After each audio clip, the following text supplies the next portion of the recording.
So once you've created your organization strategy, this picture of the future, this is leading us into the system of the week, which I'm going to go to. The next step is to put some numbers to this. So there are 3 key strategic tools I think every small business owner can benefit from. 3 that I think are just, the essentials. One is a vision of some kind. Just as simple as that. 1 2-page plan for the future. It should go 3 to 5 years out. I think anything past 5 years is just a little too difficult to plan for. At least that's what the statistics say. If you can see clearly 5 years out, you can see 10 years, then do what you want. But typically speaking, 3 to 5 years is about what we can plan for and see. So some kind of vision, even if it's bullet point list of what you want to do. The next is an organization chart, an organization strategy, which is a picture of all the people in the future, the structure of your company. How is it going to grow? What does it look like? Who's the first hire, the second, the third? Then the third key strategy tool is a financial plan or a budget. So those 3, a vision of some kind, organization strategy, and a financial plan, a budget. So over here in the process library under running the business, we've got just a simple budgeting tool. It's really nothing special. You can probably find this on the internet the same as you're seeing it here. So budget template, it's an uploaded file, so I just hit view file, and then it opens, and it just looks like this. This says month across, but I think month is almost too much. I think if you do quarters, it's better. So if you do Q1, you can call this 2016. Oops, I just blumped it. Then that works just as well. Some of these categories that we have here might be a little too narrow for you, a little too difficult to plan the details for. About some kind of budget or template like this. If you have a good accounting system, you can go and export your P&L into an Excel spreadsheet, and then you can use the P&L to kind of plan out. So even if you just do this year by year, I know some of you probably have detailed operating budgets and you're really good at this, and others of you who have tried it and it hasn't worked, and some of you that have never done it before. So all I want to say about it is it doesn't need to be some big complicated process that takes hours and hours and you can't really track because it's just too detailed and complicated. Think about it in its simplest of forms. Try to, if you can, just project sales. So here it is again. So here's the revenue area. Just project sales. Make this quarters or make this years even and say, okay, here we are now in 2016. What do we think our sales will be at the end of the year? Then go to the next year. What do you think they'll be at the end of 2017 and then 18 and then 19? Then think, what are your variable costs? For those of you with true variable costs, this isn't that hard because it's a percentage of sales really. Then fixed expenses. And then most importantly, your net profit. This is something that everyone forgets about. Don't know why, but you do. This is the money that you earn as the shareholder of the business. A certain amount of this sometimes gets put back into operations, but a percentage of it, if you're making a profit, is your dividend. It's your asset producing income for you. So think about this equation. What are the sales? What are the variable costs? What percentage? What are your fixed costs? And what is your net profit going to be?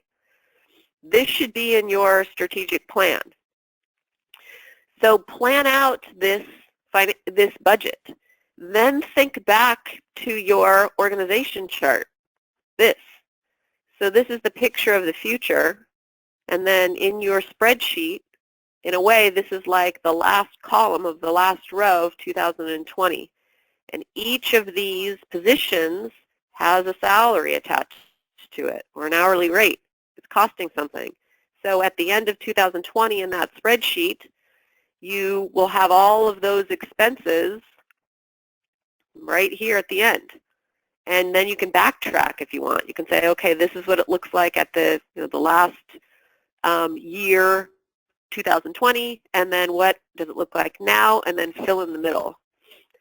What this budget spreadsheet can help you do is plan out the hiring of these positions and to make sure that you remain profitable. This is the key for any growing business, remaining profitable, right? Because it's always a balance between sales and marketing and operations. You're juggling these two all the time. You grow, and then you've got infrastructure you've got to create. And then you create a lot of infrastructure, and oh, we don't have enough sales. We've got to grow sales. And the two are juggling back and forth all the time. So these hiring decisions become really stressful and difficult because you say to yourself, what if I don't have enough money to pay them in 6 months after this big project's done? So the planning of this out financially helps you to control it a little bit more. So also in the library, there is something we call a compensation plan. So this is the process of the week that I want to talk about. It is right here. It's in the library, so you can go down, Add from Process Library, and pull it in, but it's called a compensation plan. What this compensation plan helps with is it helps with future planning. So when I say go to the organization chart and plan out what each of these boxes is going to cost on the chart, this is compensation planning. So here, this is what it looks like, and it's really, really simple. There it is. This one is filled in. Here, you've got positions from your org chart, and we're going to plan out what each of these boxes is going to cost. Sounds simple. When you're planning what to pay someone when you hire them, that part is simple. So this compensation plan helps with the future planning of your organization strategy, but it also can help with your current situation. Because if you don't have a compensation plan, what happens with the employees you have is that you hire them in at a certain rate, and then you just kind of like give them raises when you have the money. We didn't have much money this year. We didn't make any money. We lost money. I can't give you a raise. Next year, we had a fabulous year. We can give you a 20% increase. Next year, oh, it wasn't so great. I can only give you 5. And then suddenly, over the span of the employee, you have different people earning different amounts based on what they did in certain years that you can't even remember.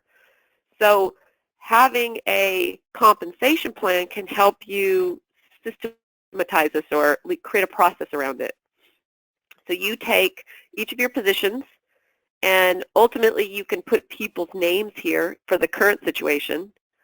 You would create a low salary. What's the lowest amount you could ever pay this position?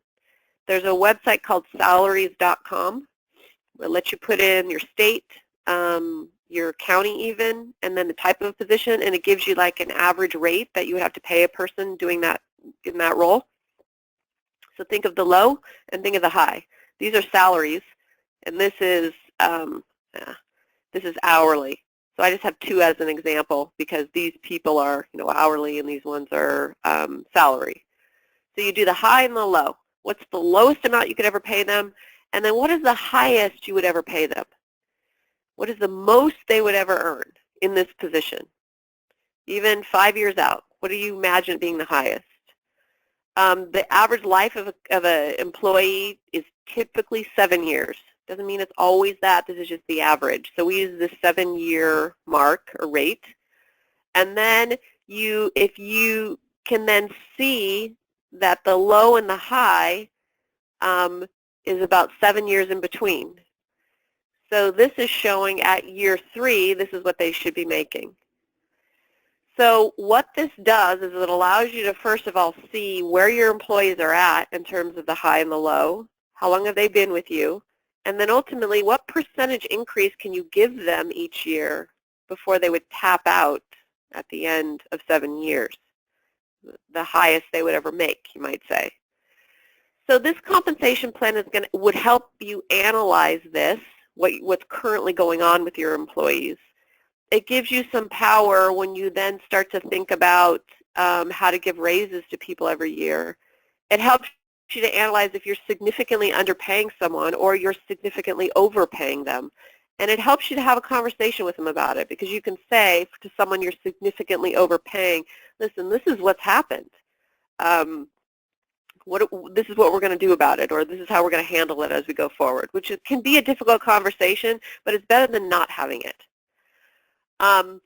So you develop something like this for the current situation in your business, but then again, it will help you plan out for the future. Because if you were doing this brand new and you didn't have any of these positions, you could use this compensation plan and really have a cool way of, knowing what to pay people and what percentage increase you can give them every year, based on a good performance review. So think about compensation plan. Any other questions? No. Someone's asking about salary resources. So there's this website called salaries.com, which is a good one. There's probably others. There's also a website called netprofit.com, I think. So someone's asking, how do they know what a good net profit for their business is?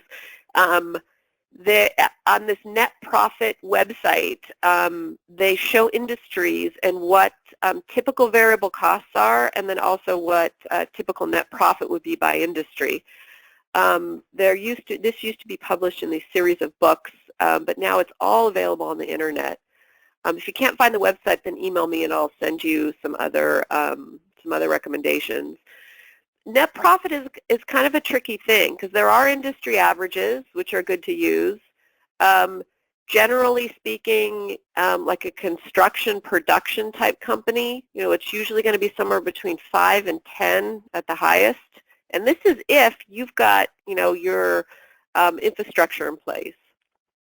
For service businesses, those tend to be higher, somewhere around 20 to 25. The highest I ever saw was a law firm. And I'm not talking about just this year we had a good year and we had 30% net profit. This is consistent from year to year, barring any kind of major changes in the economy or difficulties in the business. This is year to year consistent net profit. So this law firm was earning 30% net profit. It was amazing. They had good infrastructure, they had good training, they had a good mix of services. It was a phenomenal company. They had processes in place, 30% net profit. It was great. One owner of the company. If your net profit can be affected obviously by infrastructure changes, so moving of an office or major purchases. But on a consistent basis, you should know what it is, and then also know what you want it to be. Know what you want it to be, because if it's not what within the industry average, and you don't have a good reason for it, then there's something in the company that's creating that. So one of the #1 places to look is in your operations. If this department is not delivering the products and services in a profitable way, then that is affecting your net profit. And it's all about the cost of goods sold. The more complex your cost of goods sold are, the more difficult the profit is to control. So what I'm talking about, for those of you who don't know, is cost of goods sold varies with sales.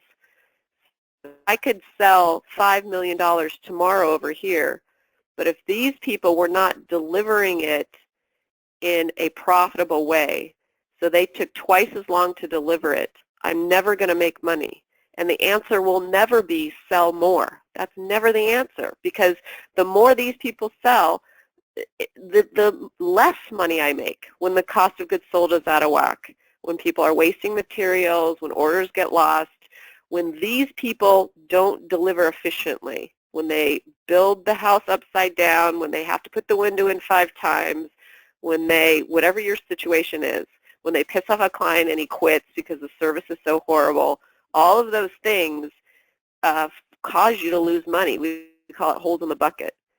So the answer to that situation, I'll just say it again, is never you need more sales. It's that you need to tighten up the delivery of your products and services.